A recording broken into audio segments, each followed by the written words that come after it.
ဒါဟာအသက်38နှစ်အရွယ်လူငယ်ကျယ်ပွင့်တူရဲ့ကြီးကျယ်ခမ်းနားတဲ့ပုံစံပါပဲကျွန်တော်တို့သိကြတဲ့အတိုင်းမက်ဆီဟာအသက်ကြီးလာတာနဲ့အမျှအရာရာတိုင်းဟာအချိန်ရဲ့စဝန်းအတိုင်းပြောင်းလဲလာခဲ့ပါတယ်သူလည်းပဲတဘာဝတရားရဲ့အမှန်တရားကိုမလွန်ဆန်နိုင်ပါဘူးသူ့ရဲ့အသက်ဟာ39နှစ်နာကိုချင်းကပ်လာနေပါပြီပြီးခဲ့တဲ့3နှစ်ကျော်ကာလအတွင်းမှာသူဟာအမေရိကန်ကအင်တာမိုင်ယာမီကလပ်အသင်းမှာကစားခဲ့ပါတယ်အဲ့ဒီနေရာဟာသူအရင်ကကစားခဲ့တဲ့ကလပ်အသင်းဟောင်းတွေလိုဘောလုံးလောကရဲ့အမြင့်ဆုံးအဆင့်နေရာမျိုးမဟုတ်ပါဘူ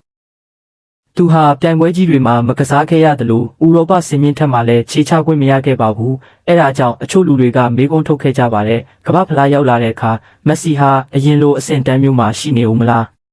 းဆိုပြီးတော့2026ကမ္ဘာဖလားပြိုင်ပွဲကြီးမစတင်မီကတည်းကမက်ဆီရဲ့လွှမ်းမိုးမှုဟာအာဂျင်တီးနားအသင်းပေါ်ပြန့်နှံ့နေခဲ့ပြီးသားပါသူဟာတစ်ချိန်လုံးကိုရန်တော်တွေဝန်းရံထားသလိုမျိုးရှိနေခဲ့ပါတယ်အသင်းသားအားလုံးကိုဥဆောင်ပြီးကွင်းထဲကိုဝင်လာတဲ့သူ့ရဲ့ပုံရိပ်ဟာအင်မတန်ဆွမ်းထက်လာပါတယ်အားလုံးစောင့်မျှော်နေတဲ့ကမ္ဘာဖလားပြိုင်ပွဲကြီးရောက်ရှိလာတဲ့အခါပထမဆုံးပွဲစဉ်ဖြစ်အာဂျင်တီးနားဟာအယ်ဂျီးရီးယားအသင်းနဲ့ရင်ဆိုင်ခဲ့ရပါတယ်။မက်ဆီကွင်းထဲကိုဝင်ရောက်လာတဲ့ဒီပွဲဟာအာဂျင်တီးနားအသင်းအတွက်သူ့ရဲ့အကြိမ်100မြောက်ပွဲစဉ်ဖြစ်ပြီးဘောလုံးသမိုင်းတစ်လျှောက်ကမ္ဘာဖလားပြိုင်ပွဲ6ကြိမ်အထိပါဝင်ကစားခွင့်ရတဲ့ပထမဆုံးသောကစားသမားဖြစ်လာခဲ့ပါတယ်။ဒိုင်လူကြီးရဲ့ခရာမုတ်တန်နဲ့အတူပွဲစတင်ချိန်မှာမြင်တွေ့ရတဲ့ပုံရိပ်ကတော့မက်ဆီဟာကွင်းထဲမှာလမ်းလျှောက်နေတာပဲဖြစ်ပါတယ်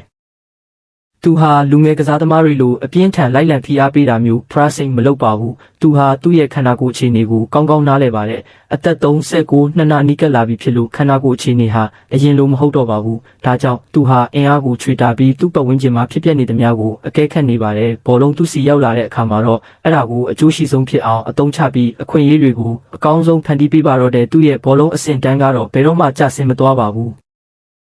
ပွဲချိန်18မိနစ်မှာတင်သူဟာဘောလုံးကိုဆွဲထွက်ပြီး penalty area အပြင်ကနေဘယ်ချေနဲ့အပြင်းကန်သွင်းကတိုင်ကောက်ထဲကိုလှပစွာထည့်သွင်းခဲ့ပြီးတူညဆိုတဲ့ရလဒ်နဲ့အသင်းကိုဥဆောင်စေခဲ့ပါတယ်ပထမပိုင်းကိုမက်ဆီတယောက်တည်းရဲ့သွင်းဂိုးနဲ့ပဲအဆုံးသတ်ခဲ့ပြီးတကွင်းလုံးမှာလည်းအားပေးတန်တွေဆူညံသွားခဲ့ပါတယ်မက်ဆီဟာသူ့ရဲ့ပထမဆုံးဂိုးကိုသွင်းယူနိုင်ခဲ့ပြီးနောက်မျက်ရည်ကျခဲ့ပါတယ်ဒုတိယပိုင်းမှာလည်းသူဟာအရင်တိုင်းပဲလမ်းလျှောက်လိုက်အကဲခတ်လိုက်နဲ့ခန်းစစ်အပိုင်းမှာတိတ်ပြီးပါဝင်ပတ်သက်ခြင်းမရှိပါဘူးဒါပေမဲ့အသင်းဖော်တွေကတော့မက်ဆီဟာတိုက်စစ်ဆင်တဲ့အခါမှာအတုံးဝင်ဆုံးဆိုတာကောင်းကောင်းသိကြပါတယ်အခြားကစားသမားတွေကသူ့နေရာအတွက်အစားထိုးပြေးလွှားပေးကြပါတယ်ပွဲချိန်မိနစ်60မှာမက်ဆီဟာဒုတိယမြောက်ဂိုးကိုလိုက်လံပိတ်သွင်းပြီးနှစ်သူညဖြင့်ထပ်မံဦးဆောင်ခဲ့ပါတယ်သူဟာမြ мян ဆက်ဆန်းမလှုပ်ရှားပေမဲ့အလွန်ပါနဲ့တဲ့လှုပ်ရှားမှုတွေနဲ့နေရာလွတ်ကိုရှာဖွေနိုင်ခဲ့ပါတယ်အဲ့ဒီနောက်16မိနစ်အကြာမှာတော့မက်ဆီဟာကွင်းလယ်ကနေဘောလုံးဆွဲတင်လာပြီးဂွန်ဇာလက်စ်စီပေးပို့ခဲ့ပါတယ်ဂွန်ဇာလက်စ်ကပြန်လည်ချပေးတဲ့ဘောလုံးကိုမက်ဆီကအနှဲငယ်ထိန်းပြီးဘယ်ချေနဲ့ကန်သွင်းက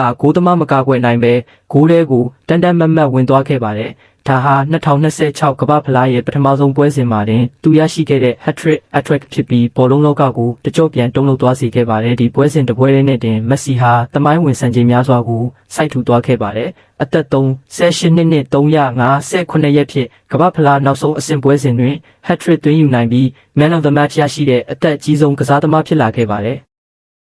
ကမ္ဘာဖလားနောက်ဆုံးအဆင့်ပြိုင်ပွဲတွေမှာစုစုပေါင်း16ဂိုးဖြင့်မီရိုဆလက်ကလိုဆေးရဲ့စံချိန်ကိုအမီလိုက်နိုင်ခဲ့ပါတယ်အသက်35နှစ်နောက်ပိုင်းကမ္ဘာဖလားပြိုင်ပွဲတွေမှာ10ဂိုးအထိတွင်းယူနိုင်ခဲ့ပြီးဒါဟာအခြားကစားသမားများစွာရဲ့တသက်တာစံချိန်ထက်ပင်တာလွန်နေပါတယ်သူဟာသူ့ရဲ့ခန္ဓာကိုယ်ကိုကောင်းကောင်းသိပြီးအကျိုးရှိဆုံးဘယ်လိုဆွဲထုတ်ရမလဲဆိုတာသိတဲ့သူပါအသင်းဖော်တွေကလည်းသူ့အတွက်အစဉ်သင့်ပြေးလွှားပေးကြပြီးဘောလုံးကိုမက်ဆီစီပဲပေးပို့ကြပါတယ်အားလုံးကသူ့ကိုယုံကြည်ကြလို့ပ